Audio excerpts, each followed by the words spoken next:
we had the opportunity to speak. I'm obviously joined by a very good friend, Bronx Borough President Rubén Diaz Jr., who we've been doing a lot of campaigning in the last couple of days, and we have just 9 days left before we end this thing. And so I wanted to make sure that I had an opportunity to, since I've probably knocked on some of your doors, and I've talked to some of you, but have not been able to talk to all of you, I wanted to make sure that I had the opportunity to come down and to listen a little bit to what some of your concerns are, and just to express why I want to be your senator, why I want to work for you, and give you the opportunity to have a conversation about issues that are important to you and your family here in this part of the Bronx. So I wanted to let first the Borough President, since he's going to be with us for a little bit, kind of address us, and we'll let him kick it over. Well, good afternoon, everyone. Thank you for coming out on this beautiful afternoon. I want to take the time out to also thank you, because when I was a candidate as a Borough President, you know, when our local candidate went on to Washington, everything happened so quickly. I didn't get a chance to go around. Certainly there were some supporters of mine that elected leadership in this area who behaved as surrogates, and I just want to thank Amalgamated in this area of the Bronx, who really came through big for me. And so when Ralph called and said that you guys are having this meeting, Rafael. Get the name right. I don't want to get Rafael, Senor Rafael, to end. But when Rafael called last week and said you guys are having a meeting for Gustavo, I certainly wanted to not only come and support Gustavo, but I also want to thank you for your support for me in the past. My support for Gustavo is twofold. One is I know him for over a decade. I've seen his work, his body of work, working with elected officials who have been right on the issues for the Bronx, for working families, and for the majority of New York. When you look at Gustavo's record, and when you speak to Gustavo, you will know that he understands how there has to be a balance on issues of housing, where developers and where landlords aren't the only ones benefiting from whatever types of deals are going on. Mr. Espada does not understand that. If you look at his Mr. Espada and his chairmanship of the housing group, all of the bills that he defeats are bills that he blocks, are bills that will benefit tenants, particularly here in the Bronx. All of the bills that he wants to push for are bills that are just beneficial to greedy landlords. And I'm not saying that we always have to pound on landlords. What I'm saying is that there has to be some level of balance between how landlords benefit, because a lot of them are, for the most part, good individuals who are just running a business, but at the same time where their business does not become draconian on the people who are paying the rent. If you look at healthcare, Mr. Espada has healthcare empire for so many years. I'm familiar with it because he started in the Assembly section of the Bronx where I was an assemblyman, and I've known Mr. Espada and his work, or I know of his reputation, not a very good one, for more than 15 years. In healthcare, it seems like he only wants to benefit himself. He understands, Gustavo understands, what it means to have affordable health care for all New Yorkers. That's why he's being supported by the largest health care union, 1199. When you look at pay equity, where multi-billionaires, if you look at the Bronx, and everyone says the Bronx has come back a long way, the infrastructure is wonderful, it's beautiful.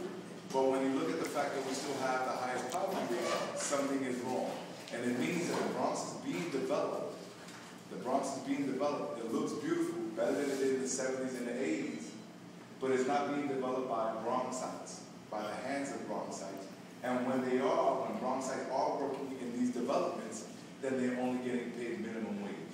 Something has to change. If you're going to come to me as the borough president, if you're going to come to us as government and you want some type of subsidies for your development, it's okay that we give you a subsidy, that we give you multi-million-dollar benefits and incentives for you to develop.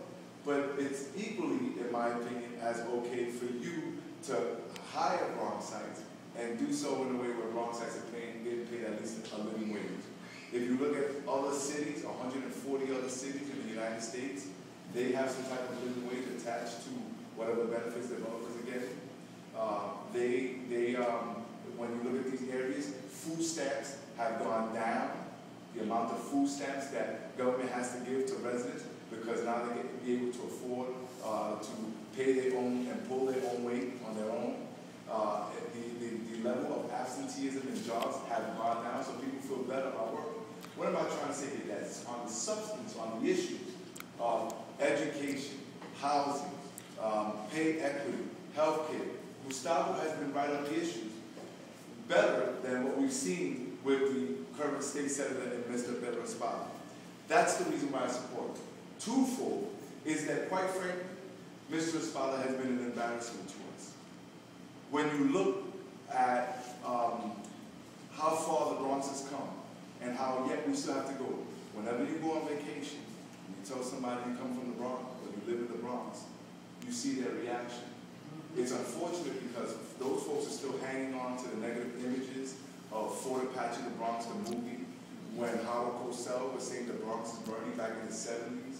Let's face it, the Bronx, while we've come a long way outside of our borders, there's still this negative perception of us. As the borough president, we see so many different people from other places. Just the other day, we had 2 young men from Belgium come to Borough, and it was like, wow, the Bronx looks so beautiful. When we were coming over here, our families were so scared that we were coming to the Bronx. And yet, the people in the Bronx are treating us better than people in Manhattan. So, hold on, let me finish. Bronx is worse than crowded? Well, according to this gentleman, the people in the Bronx, the 2 gentlemen, have been treating them better than the people in Manhattan. That means that, unfortunately, outside there's this negative perception. That negative perception is in part of what people feel of the representatives and the elected officials in past years in the Bronx. And let's face it, there have been some folks in our borough, for many, going back to Stanley Friedman, Stanley Simon. I mean, you know better than I. These level of elected officials continues to contribute to the negative perception that people have of the leadership in our borough. Since I've become the borough president, as the leader of this borough, I've made it my business not only to be substantive on issues of housing, not only to be substantive on issues that are pertinent to Bronxites, healthcare, education, the list goes on and on and on. But I also want to support future candidates. I want to support leadership that does not embarrass us. If you look at the individuals that replaced me, Marco Crespo in the New York State Assembly doing a phenomenal job. Vanessa Gibson, she replaced with my deputy borough president of the Assembly, phenomenal job. Fernando Cabrera, phenomenal job. And so we have to keep pushing forward with individuals who do not embarrass us. Ladies and gentlemen, there are 3 people in this race. I have nothing negative to say about the 3rd candidate, Dan Patton. The only thing that I have to say is that Patinack really doesn't have the ability to beat Espada. And when it's all said and done, you have to ask yourself the question, A, how is it that we take this embarrassment out? And B, who's the better person to do that? Gustavo is that person. Gustavo has put together the campaign, the coalition, that I think will push us forward on September 14th. When it is all said and done, when you vote for somebody, you're not just voting on that individual. And this is important here because this is what you have to tell